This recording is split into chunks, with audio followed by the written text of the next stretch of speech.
Eu, professor, os senhores nas suas funções, trabalhamos com seres humanos. Aqui consta o primeiro grande desafio de toda atividade humana. Que desafio é esse? Os seres humanos são diferentes entre si. Os seres humanos são distintos e eu jamais sentirei a dor de um outro ser humano, porque os mecanismos celulares e cerebrais, nervosos e emocionais que conduzem à dor são exclusivamente individuais. Eu posso chorar pela dor de um filho, eu posso lamentar a dor de um ente querido, porém, a dor é da pessoa.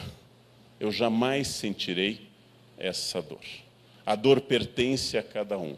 E mais, a diferença de cada um na percepção do frio, do calor, da fome e da dor. Quando alguém me diz que está com frio, eu sequer consigo avaliar se esse frio é similar ao frio que eu sinto. Talvez não seja. Como gaúcho e amante do frio, quando eu digo que estou com frio, eu estou no Canadá, está 27 negativo, e eu digo, eu estou com um pouco de frio. E as pessoas, aquilo que extinguiria a vida de outras áreas do planeta. Nem o frio, nem a dor, sequer a alegria comunica qualquer coisa. Temos uma barreira institucional, uma barreira formal, uma barreira, vou usar apenas uma palavra complicada hoje. Em filosofia chamamos barreira epistemológica, uma barreira de acesso ao conhecimento do outro. Por isso que tanto a filosofia, quanto a psicanálise, quanto as religiões, trabalharam esse difícil exercício do contato com a alteridade, do latim alterum, o outro. O contato com a diferença. Sempre foi complicado. Piorou nos últimos anos. Comecei citando as pessoas de câncer. Se eu disser a qualquer um dos senhores que eu sou de Aquário, o que eu ouvirei como resposta? Eu sou de Libra, eu sou de Peixes. Se eu disser a qualquer um dos senhores, o meu mais velho tem 19, eu ouvirei, o meu tem 21. Ninguém escuta ninguém. Eu, Leandro, acordei às 6, aí eu acordei às 5. Eu tenho uma dor de cabeça, eu tenho um tumor. É uma concorrência permanente, pois nenhum de nós escuta o que o outro diz. Se eu disser aos senhores uma idiosincrasia, uma característica minha, absolutamente irrelevante, mas para fins de exemplo significativo, que eu, Leandro, abomino, detesto, execro o gosto do coentro. Sei dizer coentro em 9 línguas para poder rejeitá-lo em todos os lugares do mundo. Há uma mutação genética que dizem que 10% da humanidade sente o coentro como sabão. E eu possuo essa mutação num grau enorme. Sofro na Tailândia, sofro na moqueca capixaba do Espírito Santo, sofro no México, sofro naqueles lugares para quem o coentro é uma coisa fabulosa. E eu, Leandro, tenho que entender que há pessoas que compram coentro e colocam aquilo na comida do próprio filho e oferecem ao filho, como Alcibíades ofereceu a taça de cicuta a Sócrates, e oferecem ao próprio filho uma coisa dessas. Eu, Leandro, jamais vou poder expressar a náusea que me causa o cheiro e o gosto do coentro. E eu vou ter que entender que há pessoas que adoram coentro e enchem a comida de coentro. E que no belo estado do Espírito Santo, preenche-se a panela de barro com coentro e tempera-se com um pouquinho de peixe, que é para não estragar o gosto do coentro, que é a moqueca capixaba. Ora, eu jamais vou entender o gosto alheio, porque, por definição, todas as vezes que alguém me ofereceu um gosto, ofereceu uma experiência única de alteridade. No Himalaia, experimentei chá de manteiga de iaque. O iaque é um boi almiscarado, típico das montanhas do Tibete. Dele sai um leite, faz-se uma manteiga, pega-se uma colher daquela manteiga, dissolve na água quente, fica uma camada de gordura líquida, o cheiro é de animal selvagem, e os tibetanos veem naquilo uma bebida fabulosa. Eu não compartilho da mesma ideia. E você entra numa simpática casa, porque os tibetanos são todos um povo extraordinário, ele lhe oferece o chá de manteiga de iaque. E você precisa tomar aquilo. Na medicina tradicional indiana ayurvédica, uma das terapias é tomar sua própria urina pela manhã. Eu prefiro morrer de todas as doenças. Não sei se escova depois os dentes com pinho-sol, não sei o que você faz depois de uma coisa dessas. O gosto culinário, o gosto médico, o gosto sexual, o gosto estético de cada um é único e irrepetível. E eu não consigo entendê-lo, apenas posso dizer que é diferente. E não obstante, eu sou obrigado a conviver em comunidade e negociar permanentemente de detalhes a grandes questões. Num momento em que o narcisismo das pessoas disparou. No momento em que ninguém mais escuta ninguém e que esse narcisismo se tornou uma referência importante para todo mundo. Num momento em que as pessoas usam no Brasil a exaustão, ad nauseam, a expressão fulano me representa ou fulano não me representa. Essa expressão não significa apenas que eu gosto, mas que ele está no meu lugar, uma representação. E ao dizer isso, eu estou afirmando que o ideal seria eu estar lá. Mas como eu não estou, fulano me representa. É comum eu ouvir na minha página na internet alguém que diga, eu gostava muito de você, mas você disse essa frase, agora você não me representa. Eu agradeço e tenho certeza que tanto a pessoa como eu sobreviveremos ao impacto desta pessoa abandonar a minha página. E seguiremos nossas vidas pesarosas, melancólicos, mas catando os cacos dessa relação destruída entre um completo desconhecido num avatar e a minha pessoa. Uma frase muda o que você me representa ou não me representa. Uma única ideia contamina toda a minha opinião. Olha, eu votaria em tal candidato a prefeito, mas não gosto da religião dele. Mas eu gosto menos ainda do outro. Então vou votar nesse. Então vou votar em branco, porque nenhum me representa. O problema não é o debate político, inclusive o uso político, e é absolutamente lícito do voto nulo ou do voto em branco. Resposta, inclusive, à nossa idiotice de manter o voto obrigatório. O que eu digo para os outros é que ele tem que ser igual a mim. E isso traduz muito do que eu sou, isso traduz muito dos meus valores. Não tem como eu sentir de fato ao outro. E é por isso que desde a Grécia, passando pelas religiões monoteístas, em particular o cristianismo, que domina no Brasil e na Europa Ocidental, por enquanto, por isso que nessas religiões monoteístas se trabalha muito o conceito desse pathos, desse sentimento, que eu posso ser antipático. Eu sou contrário à sua identidade, ao seu sentimento. Eu posso ser junto, simpático. E eu posso ser inclinado a, num sentido de inclinação, de empático. A empatia não é a garantia que eu vá sentir o que você sente. Quando o dentista me diz, vai doer um pouco, eu peço para ele definir esse advérbio. O que é um pouco? Quer dizer, estamos comparando com Auschwitz ou com uma creche normal, onde é o limite do doer um pouco. Bem, quando eu digo que dói ou não dói, eu tenho que estabelecer comparações. Dói comparado com um cálculo renal, considerado uma das dores mais atrozes. Dói comparado com um parto. Dói comparado com uma dor de cabeça latente. O que dói de fato? Eu tenho que ter uma empatia com qualquer ser humano, especialmente os senhores e eu que trabalhamos com seres humanos, porque a empatia é a condição de que, mesmo que exista essa barreira epistemológica já referida, eu consiga estabelecer um mínimo de comunicação que garanta que a minha ação seja efetiva. Os romanos diziam, atraem-se mais moscas com mel do que com vinagre.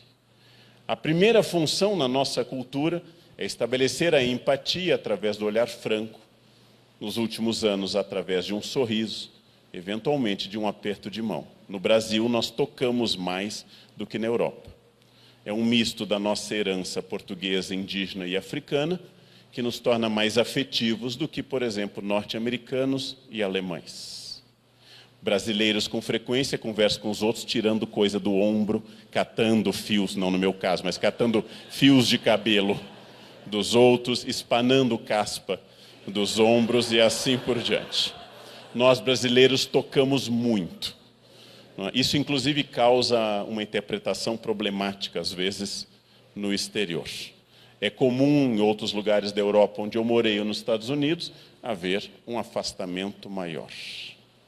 Numa grande obra não revista pelo Eça de Queiroz, infelizmente ele morreu sem rever, mas é uma obra extraordinária, talvez a mais conservadora, mas impactante, que é As Cidades e as Serras, quando finalmente o trem trazendo o príncipe Jacinto, o Jacinto de volta às suas serras em Portugal, e eles entram em território português, o homem da estação diz, fazendo um favorzinho, e nesse diminutivo ele reconhece ter entrado de novo na sua terra.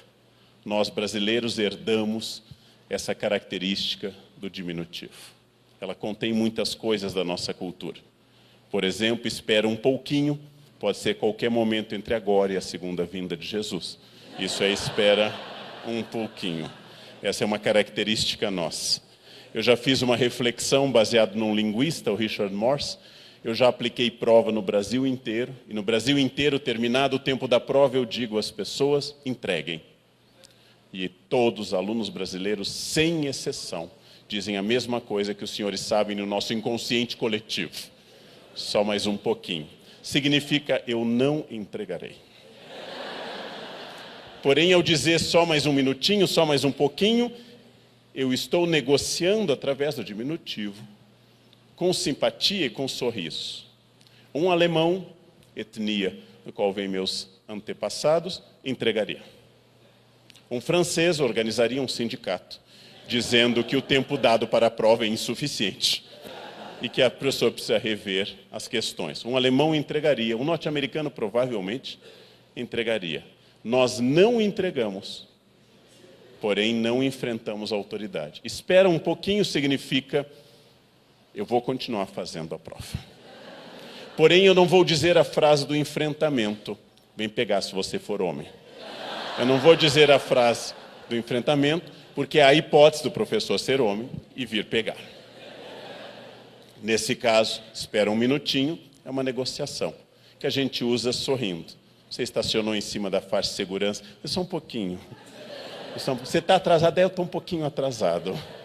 O diminutivo é a nossa negociação e nossa afetividade, que num sentido amplo, em 1936, Sérgio Buarque de Holanda chamou de homem cordial. O brasileiro funciona pelo coração, cor, cordis. Ele funciona impulsivamente. Homem cordial não quer dizer homem simpático. Homem cordial quer dizer homem que funciona, inclusive, ao matar no trânsito, de forma intempestiva, de forma até agressiva, mas passional. Isso é o homem cordial do Sérgio Buarque de Holanda, que escreveu o segundo livro, após Casagrande e Senzala, de 33, que define um pouco da estrutura de quem havia a ser o brasileiro. Nós negociamos a todo instante, nós trabalhamos com a gestualidade do corpo, e uma característica nossa clássica é separar o significante e o significado, a fala e a coisa em si.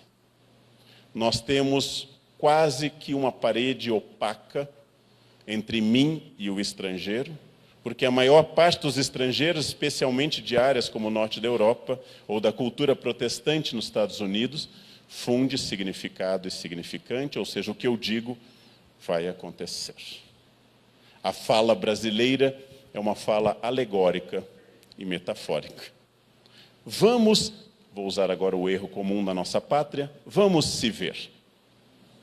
Vamos se ver. Me liga, outra expressão proclítica de próclise, muito comum na fala cotidiana. Me liga. eu não tenho seu número, mas me liga significa nada, absolutamente nada. Passa lá em casa para a gente sair, claro, vamos tomar uma cerveja qualquer dia, ok. Por que eu digo com tanta facilidade e concordo? Porque não significa nada. O nosso atual repórter e antes político e guerrilheiro, que é o Gabeira, ao estar no exílio na Suécia, na volta escreveu o livro Que é Isso, Companheiro, e narra uma conversa com uma brasileira testemunhada por uma sueca, que recém aprendera a língua portuguesa. Diz o Gabeira, passa lá em casa. E a colega brasileira respondeu em Estocolmo, eu vou ver se dá. E a sueca perguntou, ela vai passar? Ele respondeu, ela vai ver se dá. Mas ela vai ou não vai? Se der, ela vai, mas se não der, ela não vai. A sueca sequer conseguia compreender o que significa eu vou ver se dá. Vejam, eu trabalho com cultura norte-americana, já escrevi 2 livros sobre os Estados Unidos, já morei no país, tenho algum conhecimento dos Estados Unidos, algum. Recebi uma aluna para a Unicamp, enviada por um colega dos Estados Unidos, que pediu que eu a orientasse no início na universidade. Busquei-a no aeroporto, coisa que raramente os americanos fazem. Levei-a até a Unicamp, inscrevi-a numa pousada, procurei a secretaria, fiz tudo porque ela não sabia nada de português. E ao final de um dia dedicado a uma estranha, ato heróico pelas almas do purgatório, ao final de um dia dedicado a uma estranha, eu disse a ela uma frase brasileira em inglês. Eu disse a ela, me liga, call me. E ela me disse, para quê?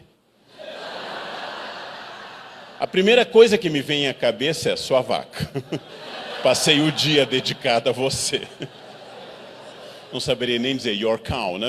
Passei o dia dedicado a você, mas a idiotice era minha. Era eu que não interpretava que, para uma norte-americana, eu preciso estabelecer se é um appointment, se é um date. E, dependendo da palavra, haverá critérios e etiqueta para isso. Por exemplo, horário, quem paga e o que pode resultar do encontro. No Brasil, tudo é me liga, que pode terminar em qualquer lugar. E, geralmente, não termina em lugar nenhum, porque outra pessoa nunca ligará para aquela. Era eu que deveria entender a diferença cultural e ser mais empático ao ponto de onde ela falava. A história da humanidade é feita através de uma recusa do outro, que vai se tornando conscientemente uma antipatia ou uma simples blindagem, uma cegueira diante de todas as pessoas. Numa obra extraordinária sobre um ensaio geral sobre a cegueira, Saramago fala de uma cidade devastada por uma epidemia de cegos, transformada mais recentemente em filme, no qual vemos o centro de São Paulo, tomado de sacos de lixo, com pessoas andando sem rumo, para lá e para cá. Essa distopia do Saramago, essa não utopia, é a descrição do centro de São Paulo até hoje. E não tem nada, você olha a ficção científica e parece absolutamente plausível. Zumbis andando pela cidade, uma cidade tomada por sacos de lixo. Bem, empatia é um desafio muito grande. Ela pressupõe, em primeiro lugar, uma vontade de entender ao outro, de tirar um pouco da cegueira sobre o outro e aceitar, discutir e incorporar valores que pertençam ao outro. Empatia é um esforço. Ela é automática com a pessoa simpática, bonita, agradável. E algumas pessoas usam para substituir a palavra grega empatia, a palavra mais contemporânea, mas também de origem grega, energia. É uma das palavras que eu mais odeio na língua portuguesa. Energia é elétrica, atômica, magnética. Fulanos dizem assim, eu fui naquele hotel e a energia do hotel é muito boa. Não, ele é um hotel caro, a toalha tem 1.500 fios, o lençol também, o serviço é bom, é luxo. O que você chama de energia, eu chamo de 920 euros por dia. Não é energia, é luxo. A fulana tem uma energia muito negativa. Não, ela é chata mesmo. Quando você conversa com ela, você tem que ficar enfrentando essa chatice, aí você sai exausto. Não é energia, é chatice. É chatice, né? Torne-a agradável e a energia vai desaparecer. Não existe energia, aura. Existe gente chata e gente desagradável. Para isso eu preciso testar. Dizem os mesmos budistas que uma pessoa difícil queima meu karma negativo. Que as pessoas que vêm com demandas, que as pessoas desagradáveis estão ali para me fazer crescer. E como tem gente que me faz crescer. Nossa, a todo instante. Eu que cometo com frequência o erro da ira, da raiva, que sou rápido, sou estratégico, sou dinâmico, pego 2 aviões por dia e tenho que ser submetido ao timing, ao tempo dos outros.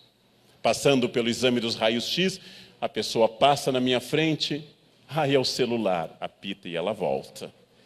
Depois o relógio, eu esqueci o relógio. E eu ali envelhecendo, me aproximando da morte e quase perdendo o avião. Eu dou uma pista conceitual, meu senhor, qualquer coisa de metal, qualquer coisa de metal. Essa pessoa vai e volta 5 vezes e eu estou atrás dela. Essa pessoa estará na minha frente na fila do finger, quando a moça pedir o documento. E este senhor ou essa senhora vai procurar na bolsa ou na mochila um buraco negro. Eu não sei onde está o documento. E eu já com o documento desde que saí do táxi no ângulo adequado para mostrar. Enfim, essa pessoa acha o documento. Entra no avião intimorata, destemida, vai até o fundo e olha para o ticket 2A e começa a voltar. Contrariando a piracema que vai até o fundo do avião. Essa pessoa, vejam, obrigado. Essa pessoa antipática vai sentar do meu lado sempre. Os espíritas e os budistas chamam isso campo magnético. Vai estimular que o meu karma ruim seja queimado. E não bastasse toda essa experiência para uma pessoa nervosa e irada, eficaz, estratégica e com o traço da pressa, essa pessoa vai passar o nosso voo dando ré no muco. Não sei se vocês conhecem o ato. Dando ré no muco. Dali até Fortaleza, dali até Recife, dali até Belém do Pará. E eu que não gosto nem de coentro nem de muco, terei que ouvi-la puxar das entranhas e engolir deliciada aquele produto. É um desafio. É um grande desafio gostar das pessoas. É um grande desafio que me deixa feliz saber que eu cheguei aos 53 anos e nunca matei ninguém. É um grande desafio. Há uma certa felicidade até o momento. A ideia ela me ocorre com certa frequência, mas eu nunca matei ninguém. O que eu faço para isso? Consciência que o que me irrita fala de mim e não do outro. Que viver apressado e estrategicamente como eu vivo é uma opção que me é tão custosa que quando eu vejo alguém viver tranquilamente sem estratégia, isso me irrita, porque essa pessoa não está pagando o preço que eu estou pagando. Esta pessoa vive como se não houvesse ninguém no mundo. Eu como vivo, como se o mundo tivesse e tem 7 bilhões de pessoas apressadas e paga um preço atacando o pH do meu estômago. Permanentemente eu olho para essa pessoa e minha vontade de ser como ela se transforma em empatia. Se transforma neste caso, primeiro na resistência e depois de entendê-la. Ali está alguém diferente, que tem uma opção de vida diferente e a minha não é a única possível. É um exercício permanente. Eu às vezes consigo e às vezes eu não consigo. Quando eu consigo eu fico muito feliz. Foi um momento que eu consegui, melhorei, superei minhas dores e entendi o outro, fui empático. Fiz prevalecer a ética, convivi socialmente com a diferença e me tornei uma pessoa melhor. Desço feliz do avião.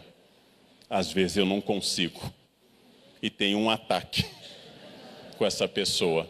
Nesses momentos eu fui derrotado pelo meu narciso, fui derrotado pela vaidade e como um novo Santo Antão do deserto eu tenho que voltar para o fundo da caverna e meditar de novo e mais uma vez. Para encerrar ante as perguntas, ocorreu há 2 anos um episódio que fala dessa consciência da empatia e da antipatia. Eu tenho em São Paulo apenas uma pessoa, um amigo, que é milionário, com quem eu comecei a trabalhar junto, depois se tornou uma pessoa próxima. Este amigo milionário, que mantém amizade comigo, acho que por um interesse antropológico, para saber como funcionam essas pessoas que não têm avião, não têm iate, que sou eu, e que são obrigados a observar a ré no muco permanentemente dos outros. Este meu amigo separou-se de uma mulher de vida inteira, um pouco mais velha do que eu, casou-se com uma surpreendentemente mais jovem. Eu sei que isso é um espanto, mas isso aconteceu. Não fiz nenhuma leitura moral disso, eu não sou uma pessoa particularmente moralista. Lembrei-me até de um episódio de um grande plantador de soja no Brasil, que, surpreendido aos 80 anos com uma moça de 18, enfrentou uma repórter que, entre crítica social e inveja, disse a ele: "O senhor não sabe que ela está com o senhor por interesse?" E ele respondeu: "Verdade, minha filha, mas eu sou milionário. Uma de 80 também estaria, eu prefiro de 18. Pronto. Uma leitura absolutamente técnica. Ele tem o que a moça quer, a moça tem o que ele quer, e a negociação comercial é das mais transparentes. Nenhum tem ilusão romântica. Bem, este meu amigo casou-se com uma moça de 26 anos, que ele assegurava ser muito madura para a idade. E pediu a seguinte indicação: "Leandro, você viaja pelo mundo inteiro, faz voltas ao mundo. Me diz um lugar perfeito para a lua de mel." E eu disse: "Uma das Ilhas Baleares tem uma vila mediterrânea para alugar. Você desce em Maiorca, vai para essa vila, a areia é branca, a casa fica no alto da rocha, uma piscina de borda infinita, o quarto se abre para o Mediterrâneo, e vem junto com a vila um cozinheiro perfeito e silencioso, que cozinha o dia inteiro, desde os pães do café da manhã até a massa de grão duro do jantar, feita com perfeição." Ele aceitou minha indicação, colocou a moça madura para a idade no seu avião, muniu-se de champanhe, trufas e curiosas pílulas azuis para enfrentar a travessia do oceano. Desceu no aeroporto das Baleares, lá seu iate o esperava para levar à ilha paradisíaca, passou 2 semanas felizes. E ao voltar, me deu uma garrafa de um vinho muito acima da minha classe social, um Petrus, que eu ainda não abri. É coisa típica de pobre, né? Quando ganha uma coisa cara, tem medo de abrir porque vai estragar. A gente ganha um perfume, uma coisa cara, a gente guarda. Não, depois vai ficar sem, né? Isso é típico de pobre. Cada vez que o avião sacode, eu penso isso, né? Nossa, não tomei o Petrus ainda. E aí ele me disse a frase que mostra como valores precisam de consciência. Ele me disse: "Leandro, ela está apaixonada por mim." Eu fiquei admiradíssimo com a frase. Ele retira uma moça bonita, alta, magra, loira do interior de Santa Catarina, leva num avião particular, entope de champanhe e Taittinger, coloca trufas e ela está apaixonada por ele. Surpreendente. Surpreendente. E eu disse a ele com toda sinceridade: "Meu amigo, você me conhece há mais de 20 anos. Se você me levar no seu avião para as Ilhas Baleares, ficar naquela casa, 15 mil euros a diária, servindo aquilo, eu me apaixono por você com toda certeza. E mais, garanti com toda sinceridade, faço coisas que ela não faria de jeito nenhum. O resto se resolve com xilocaína e outros psiquiatras, não há problema. Há coisas mais dolorosas na vida. O que eu quis falar aos senhores é que consciência é tudo, do que eu quero, do que eu acredito, do que eu sei. Se eu for uma pessoa consciente, autônoma, se eu for uma pessoa pensante, crítica, analisada, que tenha dito com clareza o que eu gosto e eu não gosto pessoalmente, sexualmente, materialmente, eu raramente vou ser ofendido. Eu raramente vou deixar que um antipático me perturbe. E eu, com muita chance, vou transformar antipáticos em simpáticos, porque empatia é fruto de consciência e sabedoria, não de estudo, mas de consciência e de sabedoria. Empatia é a chave não apenas para o outro ficar bem, mas para eu ficar também muito bem. E para eu ficar bem, eu preciso oferecer ao outro a certeza de que a minha paz, minha estabilidade, a minha harmonia interna não pertence nem ao governo, nem aos clientes, nem aos motoristas do trânsito caótico brasileiro, nem aos preconceituosos, nem aos racistas, nem aos misóginos, mas pertence a mim, exclusivamente a mim, e ninguém pode me tirar, porque aquilo que for a minha consciência é o único valor que eu jamais perderei. Se eu tiver certeza disso, gente, a minha vida se transforma para sempre, e eu me torno uma pessoa melhor, que é o meu grande desejo de vida hoje, envelhecer sábio. Está difícil, está complicado, quase nunca consigo, mas eu gostaria de morrer sábio, para não sofrer aquela praga do bobo do Rei Lear do Shakespeare que diz: pobre rei, que ficou velho antes de ficar sábio. O único consolo da idade é a sabedoria. Minha paz me pertence. Tornem isso um mantra e a empatia com o mundo vai mudar abertamente. O dia que eu conseguir 100%, eu comunico a vocês. Não consegui, mas eu luto diariamente para tentar melhorar. Quero morrer sábio, empático com o mundo, porque é harmônico comigo. Esta é uma fórmula insuperável, mas é um esforço e é uma luta. E quem quiser, comece essa luta hoje, porque ela é possível de atingir o grau de equilíbrio caracterizado pela sabedoria. Muito obrigado pela atenção. Obrigado.